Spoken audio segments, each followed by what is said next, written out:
7 teams have tried, 6 teams have tried twice to take down Cruz and the rest of the De La Salle Lady Spikers. And today, only Philca Inglet and the rest of the Ateneo Lady Eagles have the one last chance to crack what is seemingly the invincible game of the DLSU Lady Spikers, the defending champions, and the undefeated DLSU. As you look at the crowd, the tension, the buzz, and the noise here at the arena is palpable because it's the final day of the elimination round, and it is just appropriate that number 1 faces number 2. Defending champion against the number 2 team, and of course, the undefeated team going up against the only team that has that one last chance to take a loss from the formidable group, the DLSU Lady Spikers. Premise of this game, very simple, ladies and gentlemen. DLSU, they win today, they sweep, and they go to the final straight with a 1-0 advantage right away. Ateneo, in the meantime, already secure of the number 2 spot. They're already twice to beat. But hey, they've already had a great season. Why not top it all by beating the DLSU Lady Spikers today? Yes, we are live. It is exclusive, and we're happy to have you with us here in Volleyball Central. For ABS-CBN Sports, I'm Boom Gonzalez, together with Doc Ian Laudel. It is just appropriate, Doc, that these 2 teams meet at the end of what has been an incredible season for women's volleyball here in the UAAP. That is so true, Boom. And like what you said, these 2 teams are at the top of the leaderboard until this point in the second round. And of course, De La Salle still unbeaten, but really very close is Ateneo.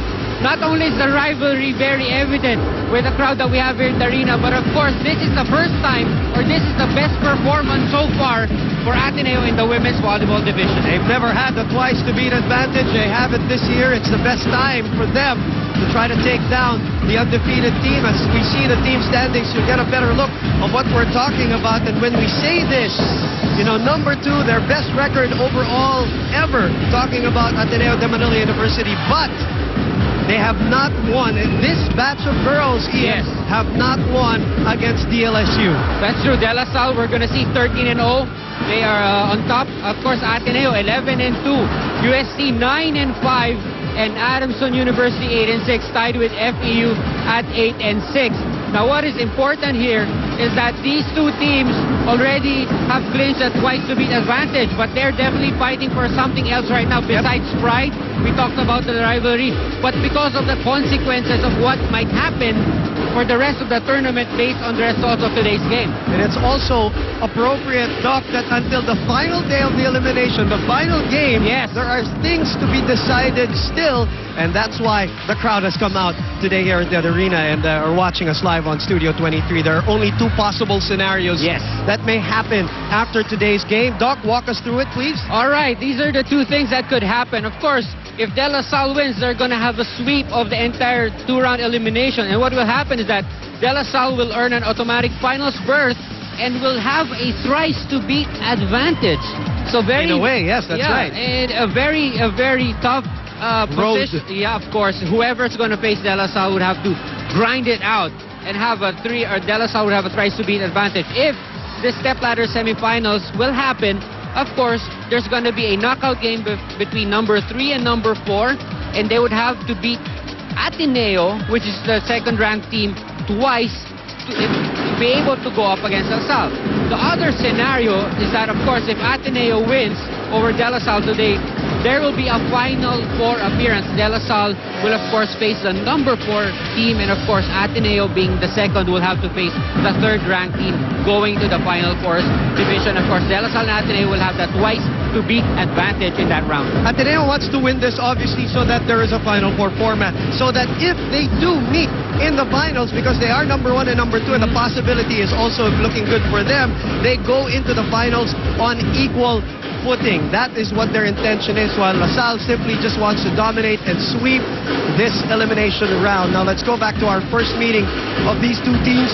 It didn't look good for Ateneo. It looked good in the first set. Remember, Ian, this was a game where Coach Roger Gorayev did not coach. Ateneo took the first set but lost the next 3. That is so true, Boom. This was their first round meeting, and like what you said, they missed their coach for this very crucial game. And of course, De La Salle obviously winning this one. But that first set of this match going Ateneo's way. They had a great start to this game against De La Salle, and we're going to see later. But, of course, De La Salle winning sets 2, 3, and 4 to finally close out Ateneo 96-86 in 4 sets. December 3, of course, that's the first round. What happened was, of course, De La Salle having the advantage in spikes, 50 spikes against only 39 for Ateneo. Blocking belonged to the taller De La Salle lady spikers. We have tied the score in service aces, opponents' errors very close, 31-34. Again, this was a 4-set win for De La Salle in the first round. And that was the 8th straight win of La Salle against Ateneo. We'll talk about those numbers. They're kind of like as a technicality also to that. But the clear thing is, as we said, this batch of Ateneo players have not won against De La Salle in the last 4 years. In the meantime, Victor Lopez had a chat with no less than the coach, Roger Gorayev, prior to this game. Let's listen to that interview. So, Coach Roger, obviously today is the game against La Salle. It's a very important game for you guys since you might be able to stop the sweep. How important is that, and what is the significance of that to your team? This is a very important game for us. Not just to solidify our second place standing right now, but we are trying to avoid the sweep of La Salle so that in the end, whoever goes to the finals will not have to beat La Salle 3 times. That is a very tall order, so we have to beat them now. All right, thank you very much, Coach, and good luck today. That was Coach Roger Gorayev of the Ateneo Lady Eagles. In essence, really, there's no pressure at Ateneo here. They're already number 2, but Coach Roger is not thinking of it that way. This is a must-win for them, and probably, Ian, that's a good attitude to have. But coming into this game, they are rolling, Ian. 5 straight wins for Ateneo. The last one was against UP.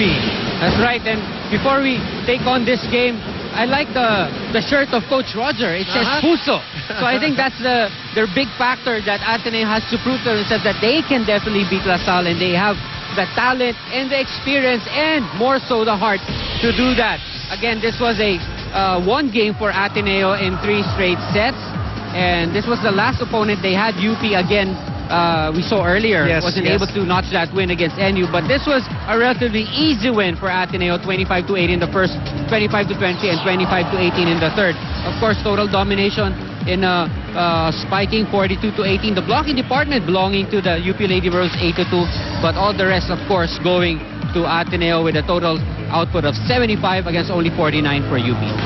Now let's talk about the defending champions, the undefeated DLSU Lady Spikers, coming into this game, 13-game winning streak. Not only that, they have been so dominant that they're looking at a 24-game winning streak going back to 2010. And then you're talking about only dropping 6 sets so far this year. None here in the second round. Complete dominance, and that's the same story against National University the last time out. Yes, that is so true, Boom. And like what you said, with this batch of players from Ateneo and La Salle, hindi pa nakakakuha ng panalo itong Ateneo. So really, that is the toughest mental barrier that they have to get through if they want to win this one against De La Salle. Again, this was a routine win for De La Salle, their last match against NU last February 8th. And we saw an easy win for De La Salle, getting their minds and their bodies ready for this one against Ateneo, 25-16 the first, 25-11 in the second, and 25-18 in the third. 75-45, wow, total domination in scoring. What happened was 44 spikes for De La Salle against only 21 for NU. That's a low output for the NU Lady Bulldogs. Blocking, advantage goes to La Salle, 8-7. Service, 5-1. Opponent's errors a bit close, 18-16. Again, a relatively easy 3-set win for the Lady Spikers of De La Salle. Let me correct myself, Doc. It's 2011, January 8th, was the last time La Salle lost. There's so many streaks at stake here for La Salle. We're getting all confused already with everything that they have to protect. But the most important thing is the streak of undefeated this year, season 74. Let's pick the brain of Coach Ramil De Jesus. He sat down with our very own Tiff Atendido. Coach Ramil, how important is it to sweep the elimination round? Very important sa team, no? So para makuha namin yung advantage. Although kahit na number 1 kami, so mas big advantage pa din yung mas-sweep namin, then para mas doble yung advantage na may base sa team. Alright, thank you po and good luck in your game later. That was Lady Spikers head coach, Coach Ramil De Jesus. Remember, Ian, LaSalle's had some bad luck in terms of trying to sweep the last couple of years. You had good point there, Boom. Remember, last year, they were in the same situation, the same boat as today. They were 13-0 until that final match of the elimination. Only it was against UST, and they dropped that. But eventually, they won the championship. But again, yung sweep, di pa natin nakikita from others. Always a tough thing to do. And you talk about the last 3 years, actually. Yeah. LaSalle is 13-1, 13-1, 13-1. 3 losses in the elimination round, including this year. They haven't been defeated. So we say this over and over again, but it only just puts into perspective the kind of dominance they've had the last 4 years in the women's volleyball tournament. That is so true. Especially against Ateneo. That's 8 straight. Yeah. With Jackie Alarca, with the forfeiture. Yeah, remember? that's true. But without that, that's 9 straight. We'll talk about that later. Let's go to the starters first.